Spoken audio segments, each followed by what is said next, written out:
Hello and welcome, my fellow nerds, back to another episode of Totally Bored here on Nerd In. I am Christian, and I'll be your host for the evening, and tonight, we are gonna get cozy.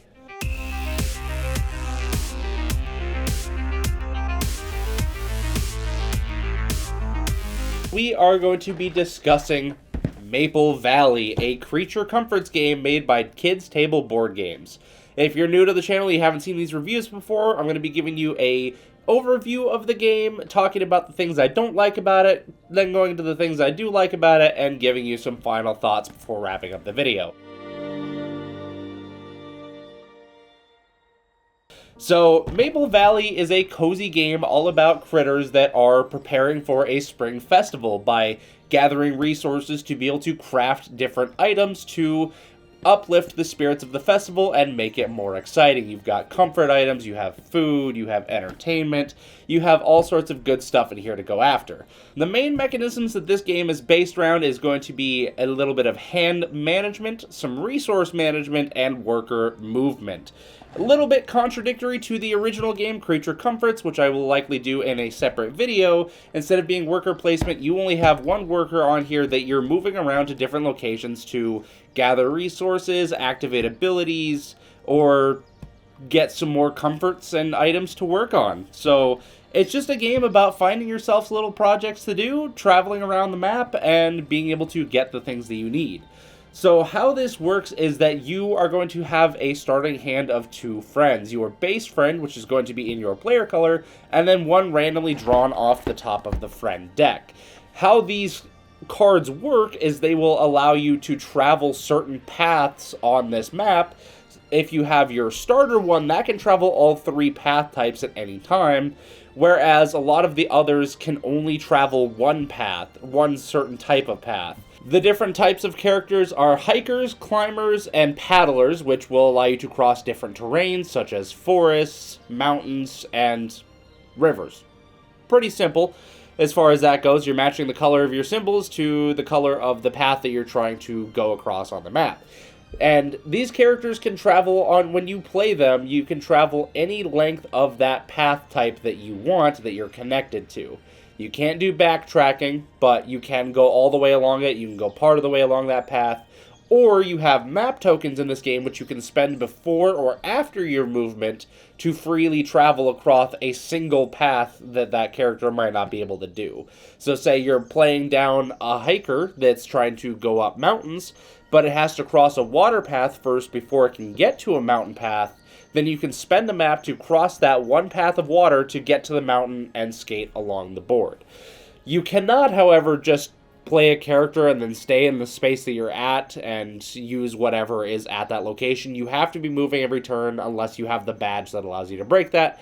More on badges later. So how a turn goes is you're literally just taking one of these characters out of your hand, placing it on your board, and then moving according to its path type. Again, if you have your starter character, it can only move one path type at a time, but it can move through all three of them. So that can be very helpful for setting up. And a lot of these characters will have special abilities when you play them, or at least during the turn that you play them. Like your starter character, when it's done with its movement, will allow you to collect one curiosity, which is either a rock, a flower, or a bug.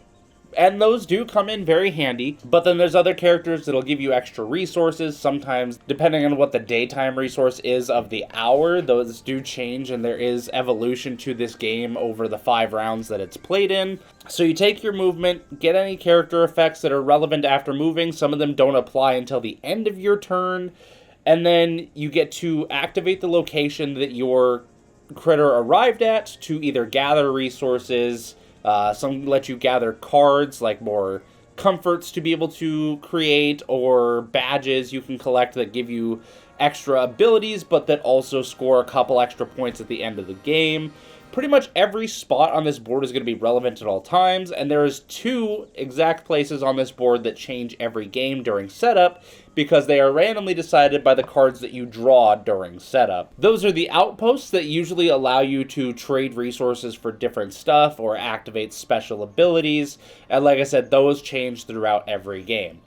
In the 2 to 5 player game, there is also more stuff going on. There are what are known as festivities, which are cards that go above the board that whenever you craft a comfort of one of those types, you can take one of your animal cubes and place, or one of your favorite cubes and place it up on there, and basically you're going to score points off of those festivities at the end of the game based on majorities, which will then, just add up extra points. It's more of a bonus thing than something really to focus on, but it does end up being helpful when it comes to endgame scoring. In the solo mode, those are completely skipped. So the turn order goes play a card, move to any location that is available with that character, activate the location, and then at the end of your turn, you're able to craft any favors that you have, which are going to just outright give you points. A lot of them have combinations that pair together with other cards that will give them bonus points. So it kind of gives you strategies to narrow down for rather than just grabbing a bunch of favors and trying to do them all, because you can also only carry 3 favors in your pack at a time ready to be crafted. You can have an unlimited amount that are actually crafted on the right side of your board as you want, but you can only hold 3 uncrafted favors at a time. So if you're looking to get new ones, you can pick them up, but then you have to get rid of stuff out of there and discard it. So with your turns and with the rounds, you're just going to be going back and forth, going through the players. If there is ever a case where any players have less than the player with the most characters, say somebody gets an extra friend on turn 1, or round 1 anyways, by round 2, anybody that has less critters in their hand than the person with the most in their hand gets a dawdle card. And all these is they just allow you to spend a turn and just gather resources. You don't take any movement, you don't take any location actions. It's just a bonus card that you're able to play, get a couple of resources to not fall as far behind the people that are getting out critters as quick as possible, and this applies through the whole game. So overall, not a very difficult game. There's a few extra steps to some of the locations that I'm not going to dig too deeply into here because that would take a little too much time. But overall, a fairly simple, very cozy game that's just about playing cards out of your hand, moving around this board, and just zipping through everything. And it's a really easy time. I've been able to teach this game to some non-gamer friends that really enjoyed it, and it's just a very cute, comfortable time. If you guys have ever played kids' table board games before, or ever played Creature Comforts before, this is going to be very familiar, and it's going to have a lot of the same vibes, while not being exactly the same game. Maple Valley is a direct sequel to Creature Comforts, and is supposed to be the spring festival after the winter that you get through in Creature Comforts. So that's kind of where that adds up. Of course, we do have a third one of these coming, but that is going to be later down the line. Okay, so let's start talking about the things that I don't like about this game. One of the only real complaints that I think I have about it is that the comfort deck, or the favors deck, is a little too big. There's so much going on that you might find yourself starting to look for a strategy like, okay, this pairs with this, and then this pairs with this, so I could have this line of everything that pairs together and adds extra points, and you're digging for it, and it just never comes up during the game. So you end up having to take favors that don't do anything for you other than just score a few points because they're easy to craft, and you just couldn't find what you were actually looking for. And by the time that card that you're looking for does come up after you've given up on it, you no longer have the resources to craft it, and you're on your last character of the last round, and you just don't have a chance to be able to get to it. So it's not really like that big of a deal. To me, it just kind of feels a little bit rough that you can get sucked into a strategy so quickly and then not be able to follow through on it because the pieces that you need just don't come up. You might have steps 1 and 3 of that, but you don't have the middle piece that connects it all together and makes it worthwhile. And then it feels like you've wasted all this time playing the game when someone else was literally just taking all of the high point favors, not worrying about combos at all, and end up winning that way. And I don't know. Like I said, it's not like that big of a deal. It just feels like there's too much in there that, statistically speaking, trying to find the things that you're looking for are going to be very, very difficult. And for some, that can be a definite appeal to this game. It hasn't bothered me enough to dislike this game, really. I just kind of slightly dislike that aspect. I come from a card gaming background. I have played a lot of TCGs throughout the years. And so statistical analysis when it comes to cards has been very prevalent in the things that I played. So just kind of knowing that makes it a little harder for me, but I wouldn't say that it really detracts from this game a whole lot at all. I think it's perfectly fine, especially in the sense that it is a cozy game. It's not one that you're really meant to take too competitively, and it is what it is. It's not that big of a deal. If I'm going to get a little vain here for a second, I want to talk about this insert. So I do have the deluxe edition, which comes with the insert, all of the upgraded components. It's a lovely box. Everything is mostly well designed. I just have some small issues with this box, and that is that it just doesn't feel like there was a lot of spatial awareness in this top area. This is all of the stuff you need for just the base game right here for just playing it, and then I have the Feathered Friends expansion in the box, which doesn't really take up all that much room. There's a lot of empty space here, so these cards just flop around. And then your big cards, all of your festivities and the outposts, they have a spot to sit on top, but they don't like to stay there. Since the only thing that's going on top of them is the board and the rulebook, it's just there's enough of an air gap between this stuff and the lid that everything down here shuffles around and kind of gets scattered throughout the box while it's being stored. I know this is partially on me because I do stand my boxes up, but this almost feels like a game that's meant to have its box stand up, so it feels kind of odd to me. I mean, maybe there's a thing where I could flip the insert around so that the cards are at the bottom of the box when I stand it up, so maybe it won't be as big of a factor. But as it is, these big cards always come flying out, and then some of the bigger decks start sliding out. The Feathered Friends ends up everywhere. And then all of these sun tokens that show what the daytime, or what the current hour's good is, these come out all the time. All of these extra tokens. Like, there's a bunch of just free-floating stuff up here that moves around all the time because there's just not enough pressure between the lid and the rulebook and the mat, or the board, I mean. There's just not enough pressure between all these to hold them in place properly.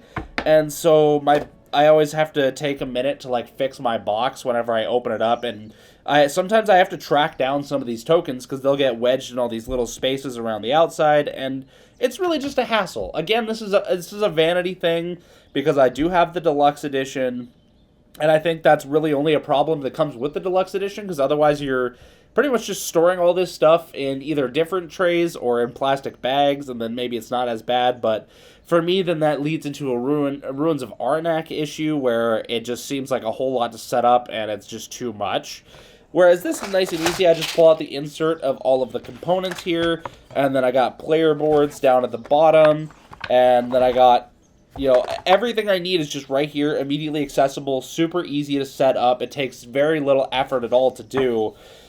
It's just a matter of this stuff up at the very top here was not really secured in to my liking, and so things shift around and get screwed up a lot. And I don't know if maybe there's something I'm doing wrong to put it away. I had the sheet in here at some point on how to do it, and I don't know where it went, I'll be honest. But yeah, again, for spatial awareness, at the other end of this box here, you have all of the badge cards. And there's 2 slots for it, but it only needs the 1, so it does kind of feel like there's just more empty space down here that's not being utilized.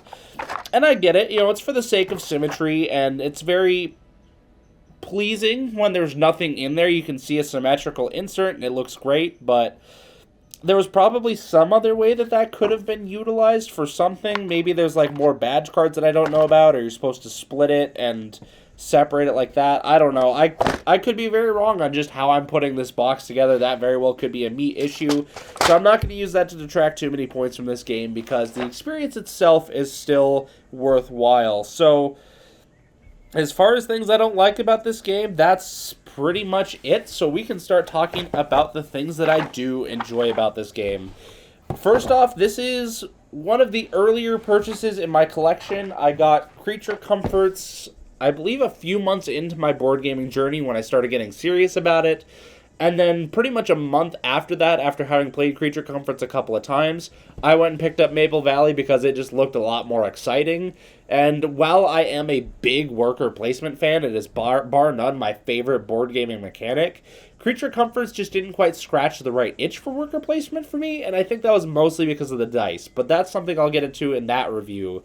With Maple Valley, I like the idea of just having so much control over what I'm doing that pretty much everything that goes wrong in this game for me is almost entirely my fault. I mean, yes, there is luck of the draw with the favors that are revealed, but if I don't like any of those, I can draw off the top of the deck and take my chances, or I can wait for the favors I want to come up.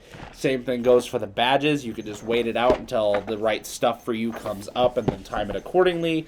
But the way that I use my resources and manage everything, it all comes down to me in the end. And for being such a cozy game, it has just the right amount of strategy that it's easy enough to learn, but gives people a lot of room to think and be able to work out their brain.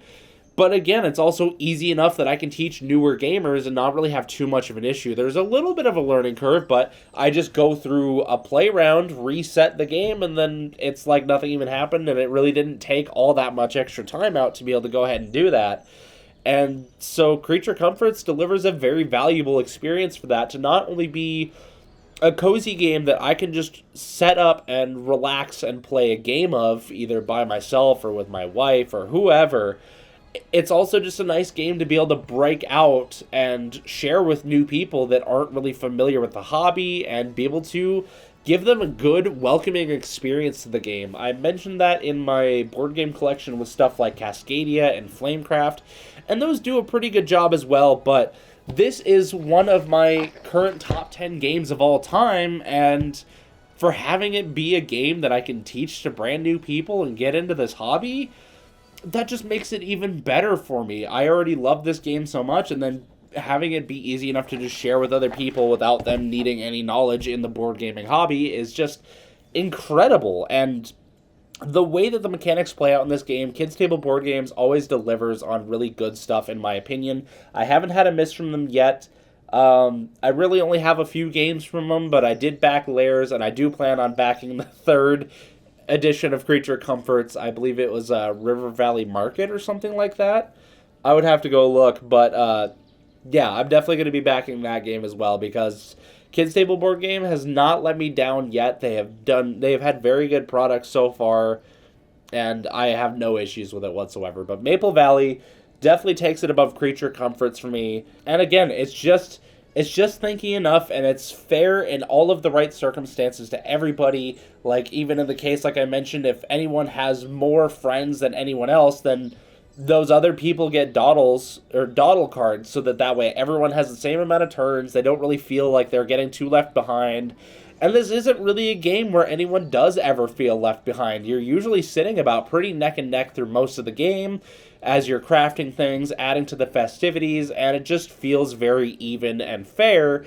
And in the end, it just kind of comes down to, okay, well, you happen to get a couple more points than me, but I'm not going to be hurt by it, because it was a good time. And this is one of those games where you don't really care as much about the end results rather than the journey that you had getting there. And that should be the goal for a lot of board games. There are a couple of them that do feel like the end game is what you're worried about most, and that's what you're fighting the hardest for. But in this one, you can just kind of drift through it, not have to think too hard about it. But if you want to get a little more in depth with it, you can really plan things out and try to think ahead, or you can just have the mind of a child like these little critters and just float about your day freely, collecting little bugs and leaves and branches and just having a good little cozy time.